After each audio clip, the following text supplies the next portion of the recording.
하나님의 말씀 에베소서 1장 1절에서 2절까지입니다.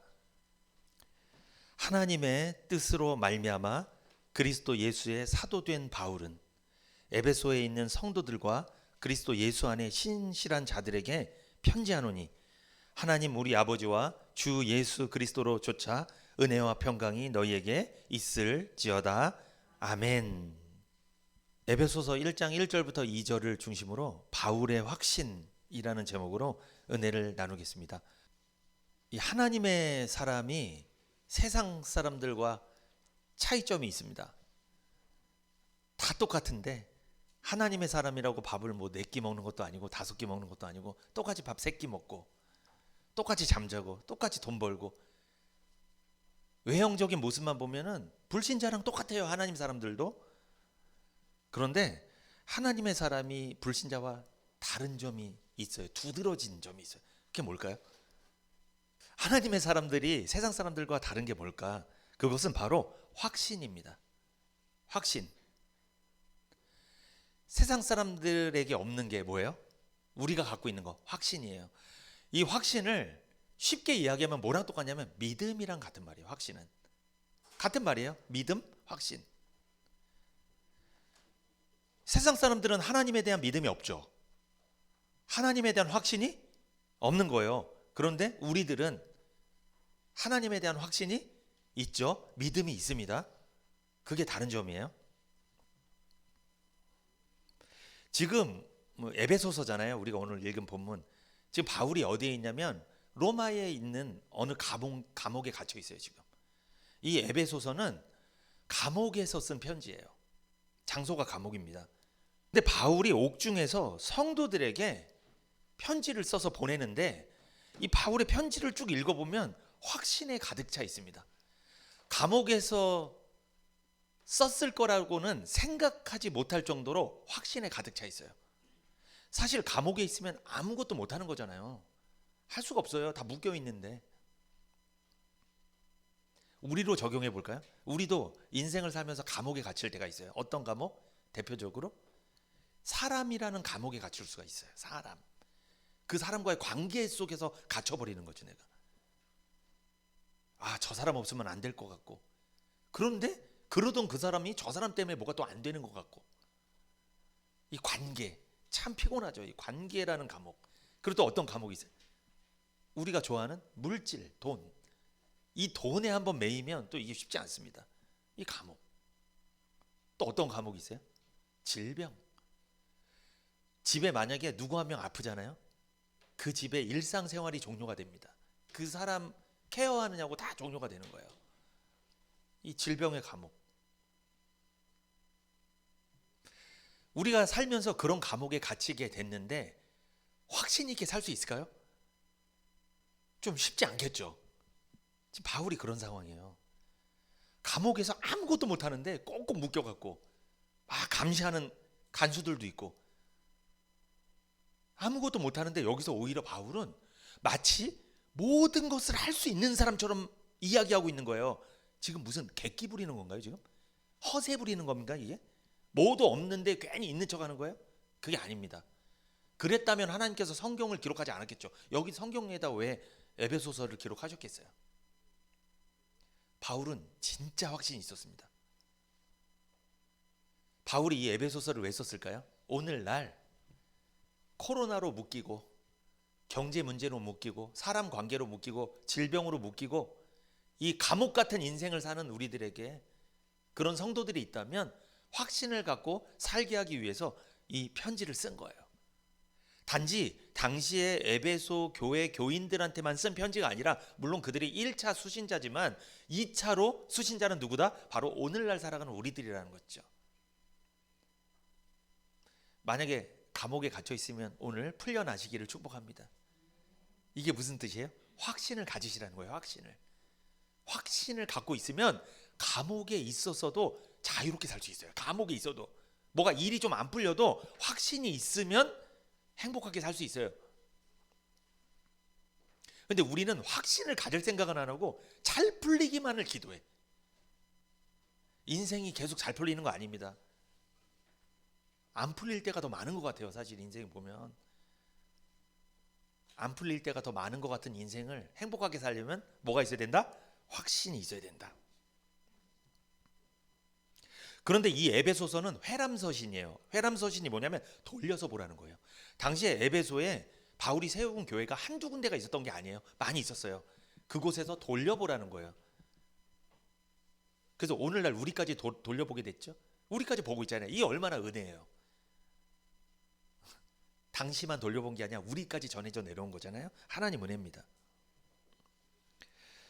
이 편지를 발신한 사람은 바울입니다. 이 바울에 대해서 묵상을 해봅시다. 바울은 뜨거운 확신과 열정을 가진 사도였죠. 바울의 확신이 무엇이었을까요? 그가 갖고 있었던 믿음, 확신, 이게 무엇이었을까? 그것을 살펴보고 우리도 그런 바울의 확신을 가졌으면 좋겠습니다. 첫 번째, 바울은 무엇을 확신했을까요? 오늘 본문 1장 1절입니다. 하나님의 뜻으로 말미암아 그리스도 예수의 사도된 바울은 에베소에 있는 성도들과 그리스도 예수 안에 신실한 자들에게 편지하노니, 바울이 뭐라고 말합니까? 하나님의 뜻으로 말미암아 그리스도 예수의 사도된 바울이라고 말하죠. 바울이 사도된 것은 자기 뜻대로 됐다라는 거예요? 하나님의 뜻에 의해서 됐다는 거예요? 하나님의 뜻에 의해서 됐다고 바울은 고백하죠. 바울이 무엇을 확신했을까요? 첫 번째, 하나님의 뜻에 대한 확신입니다. 하나님의 뜻에 대한 확신, 이게 바울의 확신이었어요. 그 확신을 우리도 갖기를 원하는 거예요. 바울은 자신을 하나님의 뜻으로 사도된 바울이라고 소개하고 있죠. 자신이 사도가 된 것은 사람의 뜻으로 된 것이 아니라 하나님의 뜻으로 되었다는 겁니다. 자신이 지금 감옥에 있지만 하나님의 뜻으로 사도가 되었다는 확신은 있다는 거예요. 어디에 있지만? 감옥에 있지만. 우리로 적용하면 어떻게 될까요? 내가 지금 질병의 감옥에 있어, 물질의 감옥에 있어, 사람 관계의 감옥에 있어, 내가 여러 가지 상황에 묶여 있어, 힘들어. 그렇지만 내가 하나님의 뜻 가운데 뭐가 되었다? 성도, 자녀가 되었다는 확신만 있다면 우린 승리하게 될 줄 믿습니다. 그것만 있다면 감옥에 있어도 괜찮은 거예요. 확신 있게 살 수 있는 거예요. 그 믿음만 있다면. 우리한테 정말 문제가 뭔지 아세요? 일이 안 풀리는 게 문제가 아니에요. 사실 뭐가 문제예요? 확신이 없는 게 문제인 거예요.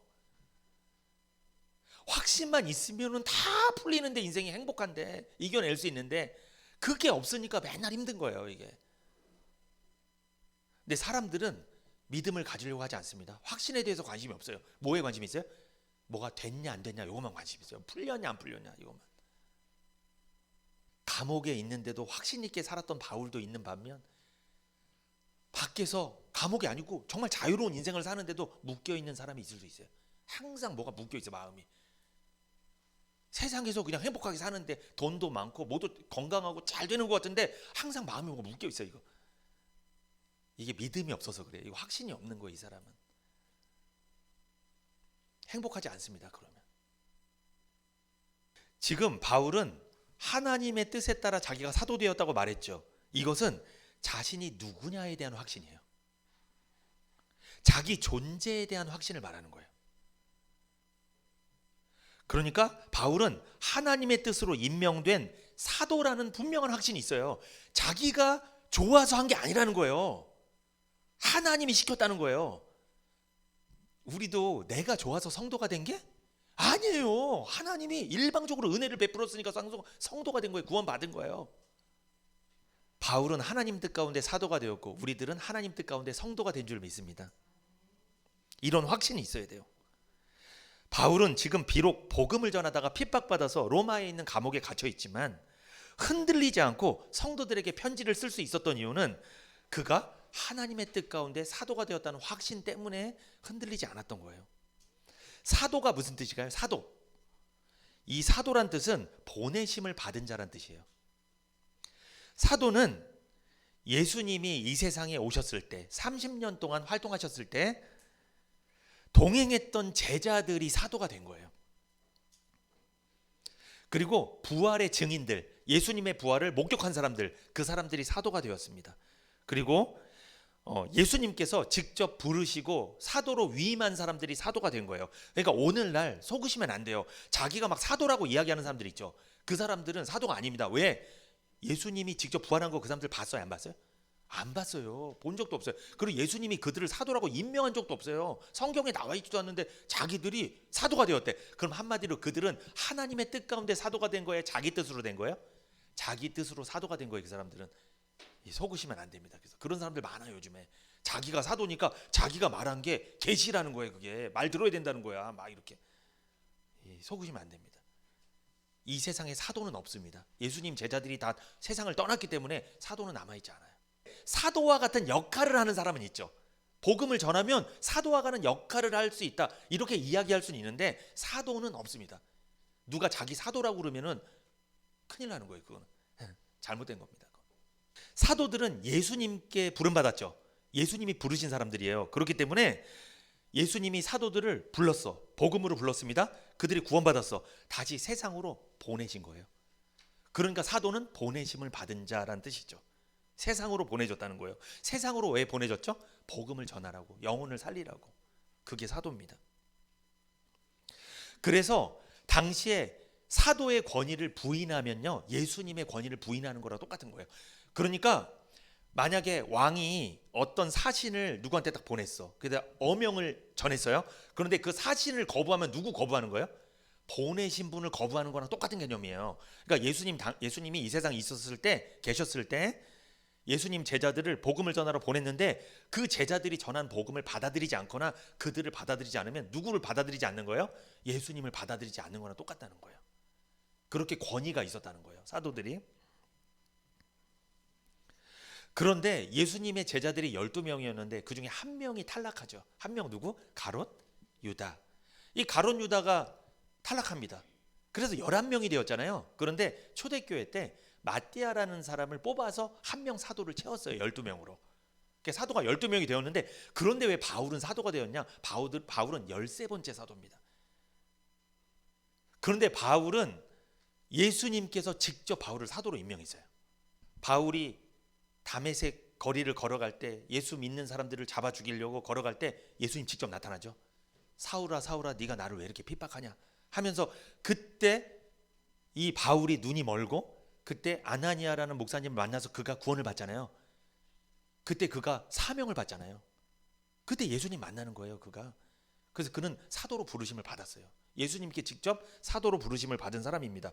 그런데 바울은 특별히 이방인의 사도로 부름받았어요. 그러니까 예수님의 제자 12명은 유대인들을 주로 전도를 했고, 바울은 누구다? 선교팀이에요. 그러니까 이 이방 사람들, 헬라인들, 뭐 그리스 사람들이나 저기 이방에 있는 사람들을 전도하기 위해 하나님께서 바울을 택했습니다. 그러니까 바울도 사도가 맞습니다. 성도들도 누가 부르신 거예요? 하나님이 부르신 사람들이 성도입니다. 하나님의 뜻 안에서 성도로 부르심을 받았다는 거죠. 우리 한번 볼까요? 에베소서 1장 3절에서 7절. 찬송하리로다 하나님 곧 우리 주 예수 그리스도의 아버지께서 그리스도 안에서 하늘에 속한 모든 신령한 복으로 우리에게 복 주시되, 곧 창세 전에 그리스도 안에서 우리를 택하사 우리로 사랑 안에서 그 앞에 거룩하고 흠이 없게 하시려고 그 기쁘신 뜻대로 우리를 예정하사 예수 그리스도로 말미암아 자기의 아들들이 되게 하셨으니, 이는 그의 사랑하시는 자 안에서 우리에게 거저 주시는 바 그의 은혜의 영광을 찬미하게 하려는 것이라.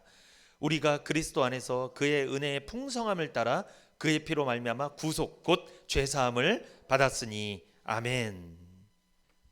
바울도 사도가 된 건 하나님 뜻 가운데 된 거죠. 성도들도 하나님의 자녀가 된 건 누구 뜻 가운데? 하나님이 창세전에 세우신 뜻 가운데 된 줄 믿습니다. 그러니까 자부심을 가지라는 거예요. 그러니까 누가 세상에서 당신 하나님 자녀 맞아? 그럴 때 막 위축되지 마세요. 흔들리지 마세요. 하나님 자녀 맞습니다. 내가 복음을 듣고 구원을 받았다면 하나님 자녀 맞아요. 비록 삶이 힘들지라도 흔들리지 마십시오. 내 인생이 하나님의 뜻 안에 있음을 확신해야 돼요. 내 인생 누구한테 있어요? 남편 안에 있습니까? 아내 안에 있어요? 내 인생 자녀한테 있습니까? 내 인생 부모님한테 속해 있습니까? 내 인생 어디에 있는 거예요? 하나님의 뜻 안에 있는 거예요. 이것을 믿으라는 거예요. 이것을 확신하라는 거예요. 내 가정이, 내 교회가, 내가 지금 하고 있는 일이, 내가 지금 하고 있는 사역이 하나님의 뜻 안에 있다는 확신이 중요합니다. 내가 지금 하고 있는 일, 하고 있는 사역이, 우리 가정이, 우리 교회가 하나님의 뜻 가운데 있다면 잘 될까요? 안 될까요? 잘 될 수밖에 없어요. 형통할 수밖에 없는 거예요. 그래서 왜? 하나님 뜻 가운데 있으니까 반드시 합력하여 선을 이루게 되는 거예요. 좋은 것을 주신다는 거예요. 하나님 반드시. 하나님 뜻 가운데만 있다면. 무엇을 얼마나 성과를 내었냐보다 더 중요한 것은 내가 지금 하나님의 뜻에 합당한 일을 하고 있느냐, 이것을 확신하고 있느냐가 중요하다는 거죠. 내가 지금 하나님의 뜻에 합당한 일을 하고 있다고 믿어진다면, 그런 확신이 있다면 그것이 복된 것이에요. 그게 복된 거예요. 그런데 사람들이 왜 보람이 안 될까요? 왜 복이 안 될까요? 내가 지금 무슨 일을 하고 있는데 이게 하나님 뜻과는 상관이 없는 일 같아. 내가 보기에도, 사람들이 보기에도 그렇고 내가 보기에도 좀 이상해. 근데 일은 또 잘 돼. 그런데 마음이 불편해, 자꾸 보람이 안 돼, 행복하지 않아. 이거 왜 그런 거예요? 그 일이 하나님 뜻과는 상관없는 일이기 때문에 그래요. 내가 복음을 듣고 구원받은 적이 있으면요, 반드시 내가 언제 보람을 느끼냐, 하나님의 뜻 안에 있는 일을 해야지 보람을 느끼는 거예요. 내 일만 하고 산다고 될 문제가 아니에요. 근데 물론 불신자는요, 내 일만 하고 살아도 행복하다고 그래요, 그 사람들은. 그러나 하나님의 사람들은 그러지 않아요. 절대로 내 일만 하고 살 수 없어요. 일을 하면 할수록 더 불편해진다니까요. 계속 마음이, 뭔가 마음이 편하지가 않아. 이게 뭔가 할 거 안 하면 개운하지 않은 거 있잖아요. 밤에 주무실 때 좀 씻고 주무십니까? 씻지 않으면 개운하지 않잖아요. 뭔가 이상하게 양치도 안 하고 자면 뭔가, 근데 표정이 안 하시는 분위기 같은데 밖에 나갔다 들어왔는데 안 씻잖아요. 개운하지 않아요. 마치 그것처럼 하나님의 뜻 가운데 있는 일을 안 하면 내 뜻대로만 살잖아요. 개운하지 않아요. 불편해요. 그러면 세상 사람들이 나 편하던데 속지 마세요. 그거는 속지 마세요. 그 말에 하나님의 뜻에 대한 확신이 있습니까? 그렇다면 하나님의 뜻을 살펴봐야 되겠죠. 도대체 그러면 하나님 뜻이 뭐냐? 하나님의 뜻을 알아야 믿을 거 아니냐, 확신할 거 아니냐. 하나님의 뜻이 뭘까요? 요한복음 6장 40절 앞을 보시면 됩니다. 우리 같이 한번 읽어볼까요? 하나님의 뜻, 시작. 내 아버지의 뜻은 아들을 보고 믿는 자마다 영생을 얻는 이것이니 마지막 날에 이를 다시 살리리라 하시니라. 아멘.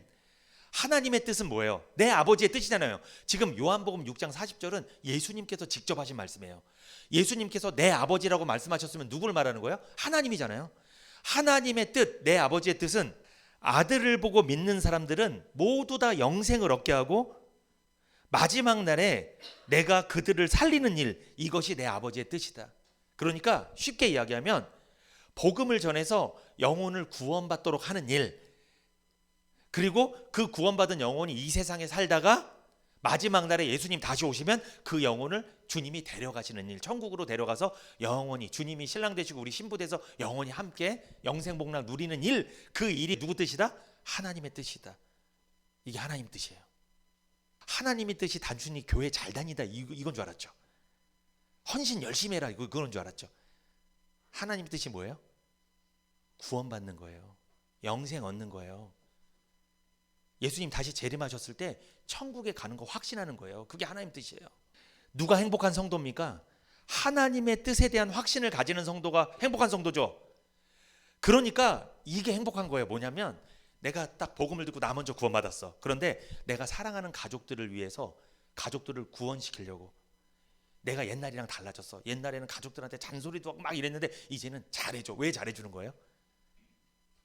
복음 듣게 하려고. 왜? 구원받기 전에는 그 사람이 전하는 복음을 안 들어요. 뭘 봐요? 행실을 봐요. 이 사람의 모습을 보는 거예요. 왜? 아직 구원을 못 받았으니까 그렇게밖에 못 보여요. 그 사람은 그런 안경을 갖고 있는 거예요. 복음에는 관심 없어요. 사실은 행실. 그 내가 행실을 왜 잘하는 거예요? 왜? 그 사람 못 시켜주려고, 내 가족 구원받게 하려고. 근데 잘 보세요. 그렇게 내가 행실을 했어, 착하게. 이런 것은 누구 뜻에 있는 거예요? 하나님의 뜻 가운데 있는 거예요. 그게 왜? 하나님 뜻이 뭐니까? 내 아버지의 뜻은 아들을 보고 믿는 자마다 영생을 얻는 것이니. 예수를 믿고 영생 얻는 게 하나님 뜻이기 때문에 그 일을 내가 하고 있다. 그러면 그 사람은 그 일을 해도 보람이 있는 거예요. 근데 구원받기 전에는 이 사람이 가족들한테 정말 잔소리 많이 해요. 막 본인도 구원이 안 돼 있기 때문에 막 잔소리해. 그때는 보람도 안 돼. 얘 너 교회 좀 가라 제발. 막 잔소리하고 막 그래. 그런데 구원을 딱 받잖아요. 그러면 막 강요하지 않아요. 여보, 내가 저기다 따뜻하게 밥 차려놨으니까 먹고 좀 쉬어, 알았지? 나 잘 교회 갔다 올게. 당신을 위해 내가 기도하고 올게. 그리고 갑자기 남편이 마음이 쫙 녹아드는 거예요. 남편 속으로 그럴 수 있어요. 우리 부인 진짜 구원받았나? 그럴 수도 있어요. 변했네. 고마운 거예요. 부인한테 막 고맙잖아요, 남편이. 그러니까 3월 19일 날 뭐 있다며 남편이 나중에 물어봐 또 이렇게. 그날 내가 한번 등장해줘야 되는 거 아닌가? 난 전도도 안 했는데 남편이 먼저 그런 얘기를 딱. 여러분, 이러면 얼마나 그 부인이 보람이 될까? 이렇게 이게 하나님 뜻 가운데 이루어지고 있구나. 우리 남편이 구원받는 그 뜻에 내가 쓰임 받고 있구나. 이렇게 이럴 때 보람이 있는 거예요, 여러분. 이 일을 할 때 누가 행복한 성도입니까? 하나님의 뜻에 대한 확신을 가진 성도가 행복한 성도입니다. 여러분, 안식이 뭐예요? 안식 많이 들어보셨죠? 안식이 단순히 쉬는 걸 말하는 게 아니에요, 여러분. 안식이 뭘까요? 하나님의 뜻 안에 내가 있음을 확신하는 것, 이게 안식입니다. 사람은 언제 쉴까요? 내가 하는 일이 하나님과 관계가 있구나. 하나님이 하는 일과 내가 하는 일이 똑같구나. 이런 생각이 들 때 마음에 쉼을 쉬는 거예요. 보람을 느끼는 거예요. 안식하니까 하나님 일 안 하는 건 줄 알았죠. 복음도 안 전하고 전도도 안 하고 아무것도 안 해. 이렇게 난 안식이다. 그건 안식이 아닙니다. 그건 세상이 주는 안식이죠. 그건 거짓말이에요. 그건 잘못된 거예요. 그건 하나님 주시는 안식이 아니에요. 하나님이 주신 안식이 있으면요, 적극적으로 전도합니다. 복음을 전해요. 막. 왜? 그 일을 하면 할수록 가치가 있는 일이기 때문에 내가 보람을 느끼니까 좋은 거예요. 재미가 있는 거예요. 이게 안식이에요. 하나님의 뜻 안에 내가 있음을 알고 있습니까? 내가 지금 하는 일이 하나님과 상관이 있다고 믿어지십니까? 이 사람은 안식이 있는 사람이에요. 그래서 하나님의 뜻 안에 내가 있음을 알고 있다면, 내가 하는 일이 하나님과 관계가 있는 일이라고 생각이 된다면, 믿어진다면, 그 사람은 고난과 핍박이 오더라도, 세상에서 일이 좀 안 풀리더라도 마음에 안식이 있습니다. 마음이 쉬어요. 행복한 거예요. 성도는 하나님께서 복음으로 부른 사람들 있죠. 그러므로 성도는 복음 안에서 하나님의 뜻을 추구하며 살아야 돼요. 왜? 복음으로 부름받았으니까. 복음적인 삶을 살아야 된다는 거죠. 하나님의 뜻을 추구하며 살아갈 때 세상에서 고난과 핍박을 당할 수 있을 겁니다. 성도가 세상에서 고난과 핍박을 당할 때 하나님의 뜻 안에 내가 있음을 발견하게 된다면 참된 안식을 누리게 될 줄 믿습니다. 이것이 성도의 행복입니다. 이게 행복이에요. 내가 하는 일이 하나님 뜻과 관계가 있구나. 이게 행복입니다. 여러분, 지금 이게 예배 드리고 있잖아요. 이 예배 드리는 것도 하나님의 뜻이에요, 아니에요? 이것도 하나님이 우리를 구원하신 목적이 예배예요. 예배 드리게 하려고 하는 거예요. 이것도 하나님 뜻이랑 상관이 있죠. 그래서 예배 드리는 것도 복된 일인 거예요. 예배 드리는 것도 하나님 뜻이랑 상관이 있으니까 지금 하나님의 뜻 안에 있는 일을 하고 계신 거예요. 여러분이 이래서 보람이 된 거예요. 근데 만약에 예배를 드리지 않고 다른 걸 하고 있다, 그 시간에, 그러면 이상하게, 그렇다고 하나님이 바로 벌을 주고 이런 건 아니지만 물론 마음이, 여러분 어때요? 그러면 불편해요. 왠 줄 알아요? 보람이 안 돼서 그래요. 그게 하나님 뜻이랑 상관없는, 하나님의 뜻은 예배 드리라고 한 건데 상관없는 일을 하고 있으니까. 하나님의 뜻 안에 있음을 확신하시고 뜻 안에서 하나님의 일을 감당하며 안식을 누리며 살아가시기를 축복합니다. 두 번째입니다. 오늘 두 번째 메시지, 바울의 확신, 어떤 확신이었을까? 두 번째, 바울은 사명에 대해 확신했어요. 사명에 대해 확신했습니다. 사명이 뭘까요? 사명은 맡겨진 임무입니다. 그러니까 왕에게 어명을 전달받은 사신이 있죠. 그 사람은 사명이 뭐예요? 왕이 전달한 어명을 전달하는 게 사명이에요. 여러분, 우체부의 사명은 뭐예요? 여러분, 우체부 사명이 운전 잘하는 거예요? 아니에요. 우체부 사명은 뭐예요? 제 시간에 전달하는 거예요. 그 우편을 전달하는 거죠. 택배하시는 분들의 사명은 뭡니까? 물품을 제때 잘 전달하는 거잖아요. 사명이 다른 게 사명이 아니에요. 맡겨진 임무잖아요. 저의 사명은 뭘까요? 목회자의 사명은 복음을 전하는 거예요. 복음 전해서 영혼 살리는 게 사명이잖아요. 이 사명에 대해 확신했습니다. 바울은 사명에 대한 분명한 확신이 있었죠. 자신이 그리스도의 사도라는 확신한 사명이 있었다는 겁니다. 제가 아까 첫 번째 메시지 전했죠. 바울은 자기가 사도가 된 것이 하나님의 뜻에서 된 것이다. 하나님의 뜻에 대한 확신이 있었다고 그랬죠. 그것은 자신이 누구냐에 대한 존재에 대한 확신이었다면 이 사명에 대한 확신은 뭐냐? 이것은 무엇을 해야 되는가에 대한 확신이에요. 그러니까 사람은 두 가지 확신하고 살아야 돼요. 반드시. 뭐다? 존재에 대한 확신, 그리고 내가 무엇을 하고 있느냐 요거에 대한 확신이 있어야 돼요. 존재 뭐예요? 나는 하나님의 자녀다. 하나님의 뜻 가운데 하나님 자녀 되었다. 이것에 대한 확신. 그리고 두 번째, 그러하기에 난 하나님 자녀이기 때문에 복음적인 삶을 살 것이다. 어떤 삶? 복음을 전하며 영혼을 살리는 삶을 살 것이다. 이 사명은 목사님한테만 있는 게 아니에요. 성도들한테 또 동일한 사명이 있습니다. 왜? 여러분들 가족은 여러분들이 책임지셔야 돼요. 아직 믿지 않는 구원받지 못한 가족은 여러분한테 사실 책임이 있습니다. 이 사명을 감당해야 돼요. 그런데 자기 존재에 대해 알지 못해요. 또 무엇을 해야 할지도 알지 못하는 사람은 세상에서 가장 비참한 사람입니다. 교회를 다니는데 내가 하나님 자녀인지 몰라. 그리고 내가 뭘 해야 될지도 몰라. 이게 가장 안타까운 사람이라는 거죠. 자기가 누구인지 알고 무엇을 해야 할지 알고 있다면 그 사람의 인생은 참으로 가치 있고 보람된 인생일 겁니다. 바울은 하나님의 뜻으로 자기가 사도되었다고 확신했죠. 누구인지 알고 있었어요. 그리고 자기가 사명이 있었다. 복음 전하는 사명이 있었다는 것을 확신하고 있었기 때문에 무엇을 해야 할지도 분명히 알고 있었다는 거예요. 사도행전 20장 22절에서 24절 같이 한번 읽어볼까요? 시작. 보라, 이제 나는 심령의 매임을 받아 예루살렘으로 가는데 저기서 무슨 일을 만났는지 알지 못하노라. 오직 성령이 각성해서 내게 증거하여 결박과 환난이 나를 기다린다 하시나 나의 달려갈 길과 주 예수께 받은 사명 곧 하나님의 은혜의 복음을 증거하는 일을 마치려 하면은 나의 생명을 조금도 귀한 것으로 여기지 아니하노라. 아멘. 바울은 자신의 사명을 분명히 인식하고 있었죠. 확신하고 있었죠. 자신의 사명이 뭐예요? 바울의 사명? 나의 달려갈 길과 주 예수께 받은 사명 곧 하나님의 은혜의 복음을 증거하는 일. 하나님의 은혜의 복음 증거하는 일, 이게 뭐예요? 쉽게 이야기하면 전도하는 거, 복음을 전해서 영혼을 살리는 거, 이게 사명이라는 거예요. 그 사명을 위해서 자신의 목숨을 귀하게 여기지 않았다는 거예요. 아끼지 않았다는 거예요. 사명에 대한 확신이 있었죠. 무엇을 해야 되는가에 대한 확신이 있었어요. 세상에서도요, 내가 어떤 대학을 딱 들어가려고 그래. 나는 이 대학에 들어가야 돼. 사명이야 그게. 나 반드시 이 대학에 들어갑니다. 그 친구들은 무엇을 해야 될지를 알고 있기 때문에 그거에 맞는 삶을 살아요.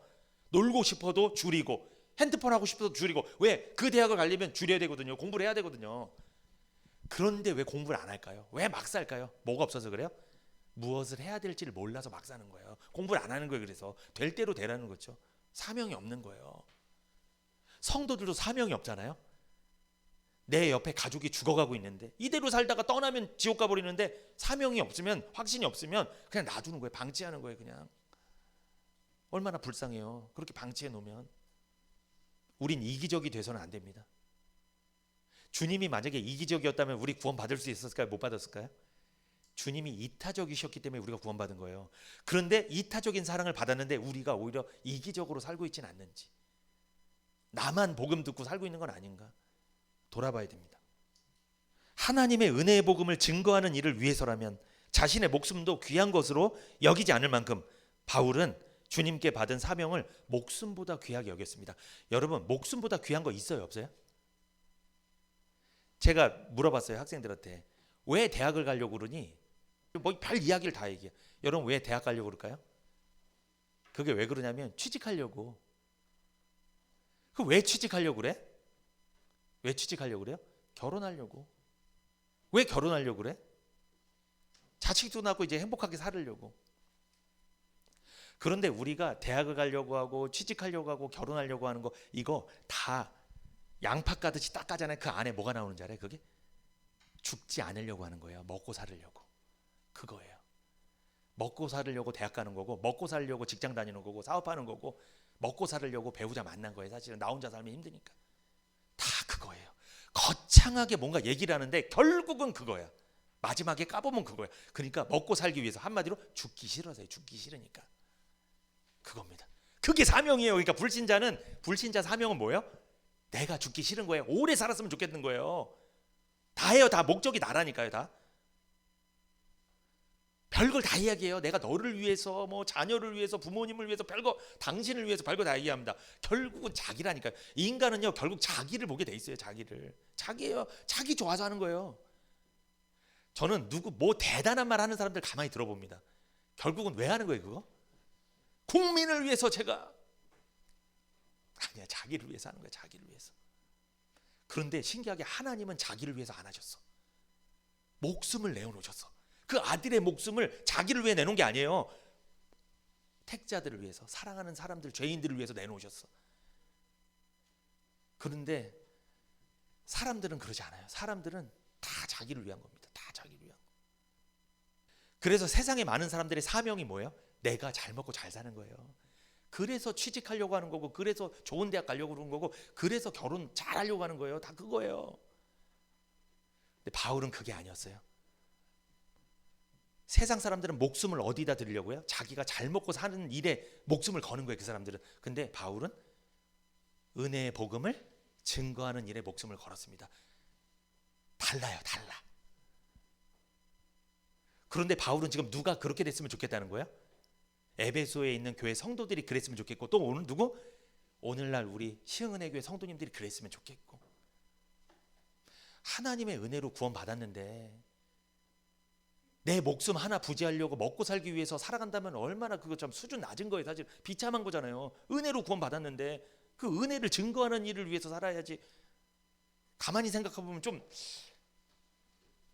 물론 그래도 천국 가는 데 문제는 없습니다. 그러나 좀 그렇잖아요. 사도는 보내심을 받은 자라는 뜻이죠. 바울은 사명을 감당하기 위해 예수님에 의해서 세상으로 보내진 거예요. 그 사실을 바울은 너무나 잘 알고 있어요. 지금 바울이 갇혀있는 감옥도 어디예요? 사실 세상이잖아요. 그래서 바울은 감옥에 갇혀 있어서 아무것도 할 수 없지만 거기서 그래도 뭘 하고 싶은 거예요? 복음을 전하고 싶은 거예요. 그래도 편지라도 썼잖아요. 할 수 있는 걸 한 거예요. 여러분, 우리 팽길해서는 안 됩니다. 목사님, 저는 말을 잘 못해서, 저는 성격이 이래서. 아닙니다. 그래서는 안 돼요. 내가 할 수 있는 게 있을 거예요. 내가 말을 잘 못하면 행동으로 할 수 있다고요. 누구한테 따뜻한 차 한 잔 사줄 수도 있고, 말을 잘 못하면 그렇게 전도할 수도 있는 거거든요. 내가 꼭 복음을 전해서 그 사람을 구원 상담 안 할 수도 있는 거예요. 인도를 할 수도 있는 거잖아요. 내가 교회로 인도를 이렇게. 내가 할 수 있는 것을 잘하면 됩니다. 여러분, 다윗이 골리앗 앞에 나갔을 때 무기를 들고 나갔어요? 주머니에 있는 돌 갖고 나갔어요? 주머니에 있는 돌이 뭐예요? 그가 익숙한 거, 늘 사용하던 거, 그걸로 하는 거예요. 그걸로 적을 무너뜨린 거예요. 창이나 칼을 갖고 나가지 않았어요. 여러분에게 익숙한 거 뭡니까? 여러분 갖고 있는 거, 여러분이 잘하는 거 있어요. 그걸로 전도를 하시는 거예요. 그걸로 하세요. 아니, 성도님들이 다 목사님도 아닌데 목사님처럼 말씀 잘 전할 수도 없는데 어떻게 다 똑같이 그렇게 해요? 그렇게 못하니까 여러분이 잘하는 게 뭔지 묵상을 해보시고 그걸로 이렇게 영혼을 살리시기를 축복합니다. 그렇게 하는 겁니다. 사명이 있어야 돼요. 사명에 대한 확신을 갖고 있어야 돼요. 바울은 사명에 대해 분명히 알고 있었습니다. 확신하고 있었죠. 사도행전 9장 15절 시작. 주께서 가라사대 가라, 이 사람은 내 이름을 이방인과 임금들과 이스라엘 자손들 앞에 전하기 위하여 택한 나의 그릇이라. 사도행전 9장 15절이 바울의 사명입니다. 이스라엘 사람들뿐만 아니라 이방인들에게 예수님의 이름을 전하고자, 복음을 전하고자 하나님께서 택한 그릇, 그게 누구라는 거예요? 바울. 여기서 9장 15절에 이 사람은 누구를 말하는 거예요? 바울을 말하는 거예요. 그러므로 바울은 이방인의 사도라는 거죠. 이방인에게 복음 전하는 사람, 선교사였다는 거죠. 바울은 누가 택한 그릇이에요?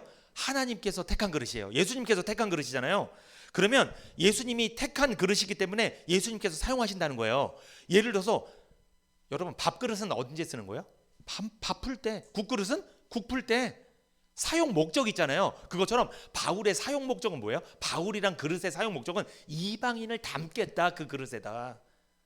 그게 바울의 택한 목적이다. 쓰는 목적이다. 이것을 바울이 알았다 몰랐다? 알았다.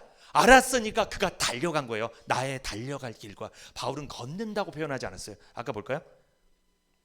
사도행전 20장 24절에 걷는다고 썼어요? 달려간다고 그랬어요?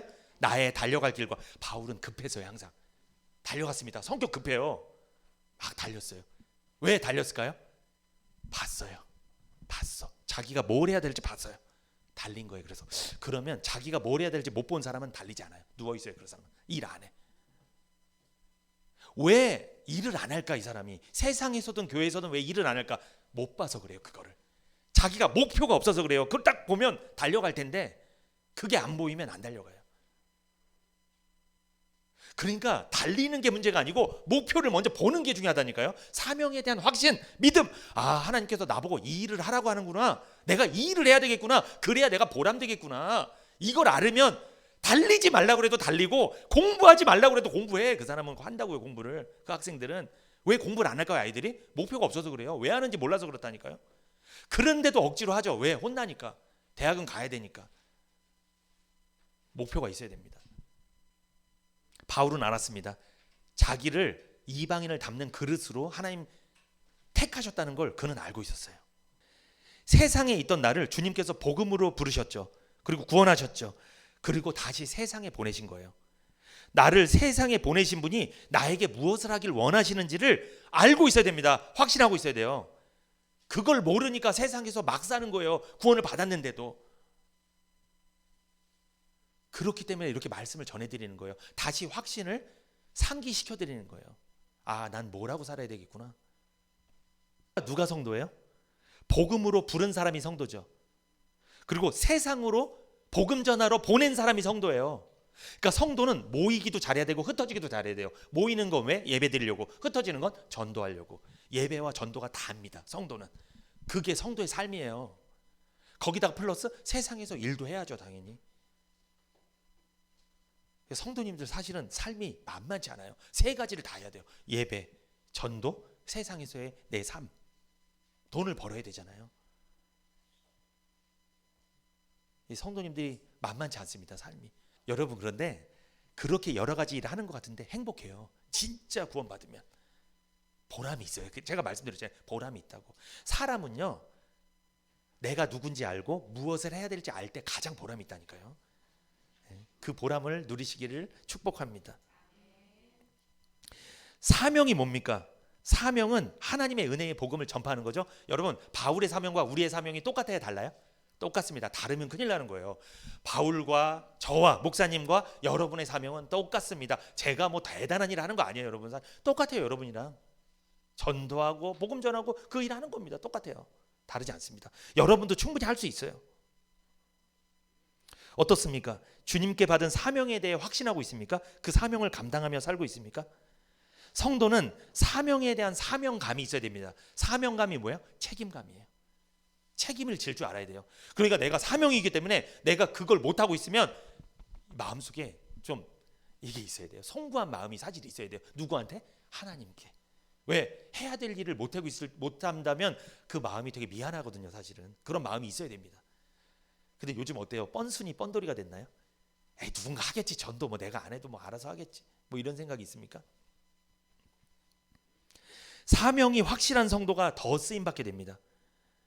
사명을 알고 사명에 헌신하는 성도가 되시기를 축복합니다. 일을 하는 것보다 더 먼저 해야 될 게 뭐예요? 내가 무엇을 해야 될지를 아는 거예요. 그것을 확신해야 됩니다.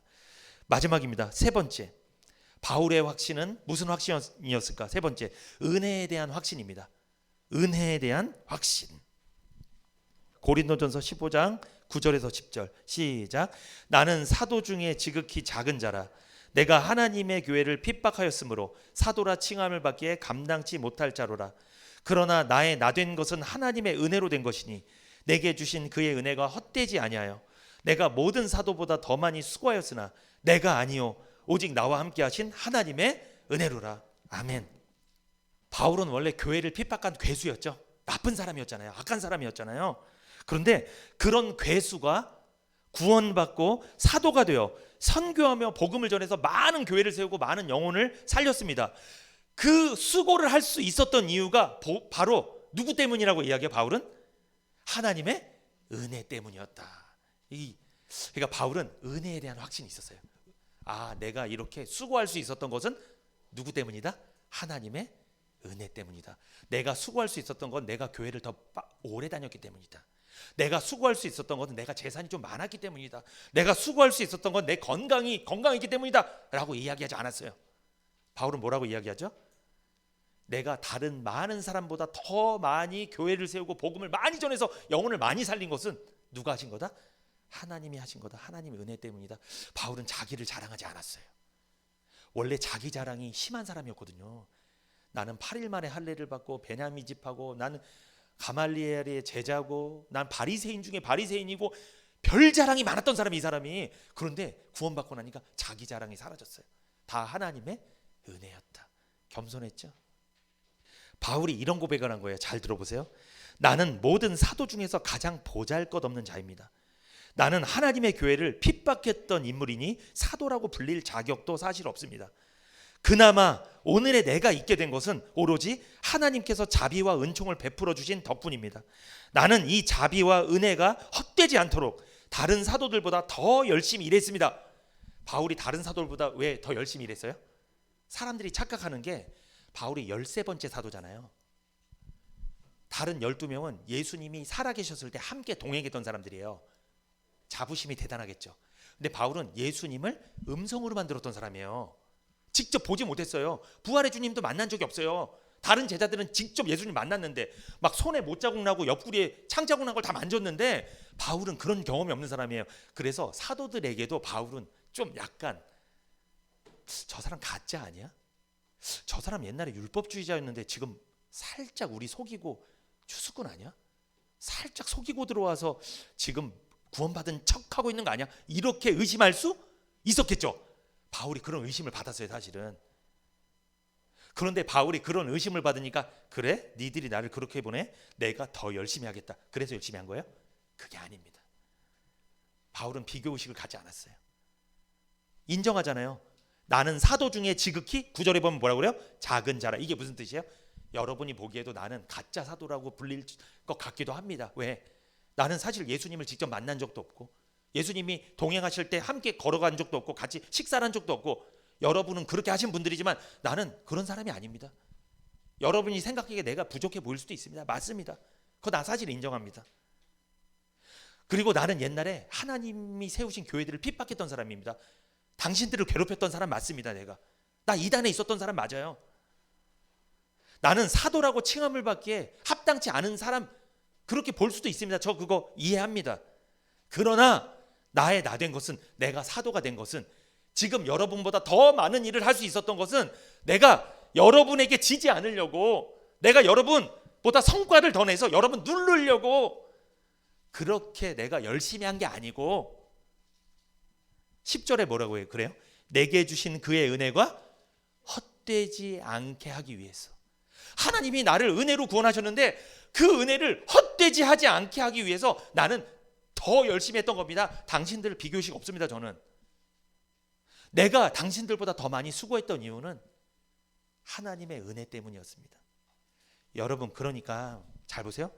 내가 하나님의 은혜를 받았어. 복음을 듣고 구원을 받았어. 근데 내가 만약에 세상에서 복음을 안 전해 전도를 하지 않아. 그러면 하나님의 은혜를 헛되게 하는 거예요? 안 하는 거예요? 그게 헛되게 하는 거예요. 그렇게 되면 바울은 하나님께 받은 은혜를 헛되게 하고 싶지 않았어요. 자기에게서만 끝나게 하고 싶지 않았다는 거예요. 축복의 통로가 돼서 자기가 받은 은혜를 전달하고 싶었다는 거죠. 그 일을 다른 사람보다 더 열심히 했다는 거죠. 그 사람들 누르려고 그 사람들보다 성과를 내서 이기려고 했던 게 아니고 하나님의 은혜를 헛되지 않게 하기 위해서. 그러므로 여러분 복음 안 전하고 영혼을 안 살리고 전도 안 하면 내가 받은 은혜를 헛되게 만드는 거예요. 사실 이게 문제입니다. 이것이 하나님의 은혜가 헛되지 않게 되기를 축복합니다. 바울이 만약에 내가 당신들보다 수고했던 것은 내가 능력이 뛰어나고 내가 8일 만에 할례를 받았고 내가 베냐민 집하고 내가 바리새인 중에 바리새인이었기 때문에 당신들보다 스펙이 뛰어나니까 내가 이렇게 할 수 있었다, 이렇게 고백했다면 그건 하나님의 은혜를 헛되게 하는 거죠. 그건 자기 행위를 자랑하는 거잖아요. 바울은 그렇게 하지 않았다는 거예요. 하나님의 은혜가 자기가 이렇게 했던 원인이었다고 지금 설명하고 있잖아요. 여러분, 바울 있잖아요. 바울의 이름의 뜻이 뭔지 아세요? 작은 자란 뜻입니다. 바울은 작은 자란 뜻이에요. 이게 무슨 뜻입니까? 어린 양 대신 예수님의 피로 덮어주시지 않으면 죽을 수밖에 없는 존재라는 거예요. 작은 자, 바울. 그래서 바울은 예수님의 피로 자신을 덮어주지 않으면 자기는 죽을 수밖에 없는 존재, 이게 바울이란 뜻이잖아요. 작은 자. 바울은 자기가 쓴 모든 편지에 처음에 바울이란 말을 꼭 넣어놓습니다. 바울이란 이름을 썼어요. 작은 자. 그런데 바울의 이름이 사울이 있잖아요. 사울은 히브리어 이름이고 바울은 헬라어 이름이에요. 그래서 바울이, 그러니까 사울이라는 이름이 바울로 바뀌었다, 이건 아니고요. 원래 사울이라는 이름, 바울이라는 이름을 같이 사용했어요. 근데 사울은 언제 사용했냐? 자기 백성, 그러니까 자기 동족들, 이스라엘 나라 사람들을 전도를 할 때는 사울이라는 이름을 썼고, 이방인들 전도할 때, 그리스 사람들, 헬라 사람들 전도할 때는 바울이라는 이름을 썼고. 왜 그랬을까요? 같은 언어를 썼다는 거예요. 왜? 그래야지 동질감을 가지니까, 동질감을. 그러니까 바울이 전도를 지혜롭게 잘했다는 거죠. 그 사람에 맞춰서 전도를 했다는 거예요. 바울은 작은 자라는 의미입니다. 바울은 주님이 없으면 안 되는 자, 주님의 피로 덮어지지 않으면 죄를 용서받을 수 없는 자, 작은 자, 부족한 자임을 그는 알고 있었습니다. 디모데전서 1장 12절에서 15절 읽어볼까요? 나를 능하게 하신 그리스도 예수 우리 주께 내가 감사함은 나를 충성되이 여겨 내게 직분을 맡기심이니 내가 전에는 회방자요 핍박자요 포행자였으나 도리어 긍휼을 입은 것은 내가 믿지 아니할 때 알지 못하고 행하였습니다. 우리 주의 은혜가 그리스도 예수 안에 있는 믿음과 사랑과 함께 넘치도록 풍성하였도다. 믿보다 모든 사람이 받을 만한 이 말이여 그리스도 예수께서 죄인을 구원하시려고 세상에 임하셨다 하였도다. 죄인 중에 내가 괴순이라. 바울은 지금 뭐라고 이야기해요? 자기를 내가 전에는 회방자요 핍박자요 포행자였다. 죄인 중에 내가 괴수였다. 한마디로 하나님의 은혜가 아니면 아무것도 못하는 자, 작은 자, 바울이라고 자기를 소개하고 있는 거예요. 인간은 먼지만큼 가능성만 있으면 그것을 갖고 자아 성취를 위해 노력을 합니다. 자기 주머니에 돈 좀 있잖아요. 하나님 절대 의지하지 않습니다. 이게 인간의 연약함이에요. 언제 하나님 의지할까요? 의지할 게 없을 때 하나님 의지하게 되는 거예요. 은혜로 사는 사람이 성도입니다. 돈으로 사는 사람이 아니고, 행위로 사는 사람이 아니고, 세상으로 사는 사람이 아니고, 뭐로 사는 사람? 은혜로 사는 사람이 성도입니다. 성도는 하나님의 은혜로 살죠. 모든 것이 부족하고 연약하지만 하나님의 은혜로 사는 거예요. 하나님의 은혜로 사는 것을 확신하십시오. 나의 능력과 지혜로 살 수 없는 사람들이 성도입니다. 하나님의 은혜만이 내가 살아가는 능력이 될 줄 믿습니다. 고린도후서 12장 7절에서 10절 찾고 마치겠습니다. 여러 계시를 받은 것이 지극히 크므로 너무 자고하지 않게 하시려고 내 육체의 가시 곧 사단의 사자를 주셨으니 이는 나를 쳐서 너무 자고하지 않게 하려 하심이라. 이것이 내게서 떠나기 위하여 내가 3번 주께 간구하였더니 내게 이르시기를 내 은혜가 내가에 족하도다. 이는 내 능력이 약한 데서 온전해짐이라 하신지라. 이러므로 도리어 크게 기뻐함으로 나의 여러 약한 것들에 대하여 자랑하니니 이는 그리스도의 능력으로 내게 머물게 하려 함이라. 그러므로 내가 그리스도를 위하여 약한 것들과 능력과 궁핍과 핍박과 곤란을 기뻐하노니 이는 내가 약할 그때에 곧 강함이라. 복음 때문에 바울은 핍박을 받아서 감옥에 갔죠. 그래도 바울은 뭐 한대요? 지금 기뻐한다. 왜? 내가 아무것도 할 수 없을 때, 내가 약할 때 오히려 주님의 강함이 나타날 수 있으니까. 여러분, 우리에게서 언제 하나님이 나타났을까요? 우리가 어떻게 될 때? 약했을 때. 여러분, 아이들이, 부모님 언제 아이들 가장 가까운 데 있어요? 아이들이 아플 때. 근데 아이들이 건강하고 핸드폰 할 때 옆에 있으면 큰일 나요. 아이들 신경질 부려요. 막 이렇게 저리 가라고 막 그러면서. 근데 아플 때는 찾아, 이렇게 찾아, 제발 옆에 좀 있으라고. 똑같습니다. 우리 인간이 언제 하나님을 찾죠? 약할 때. 약한 게 복입니다. 강한 게 복이 아니에요. 여러분, 강하면 부러져요. 약한 게 좋습니다. 약하면 하나님이 도와줘요. 결론입니다. 바울이 가졌던 확신이 오늘을 살아가는 우리 성도님들에게도 저에게도 있어야 될 줄 믿습니다. 하나님의 뜻 안에서 확신하시고 승리하며 살아가시기를 축복합니다.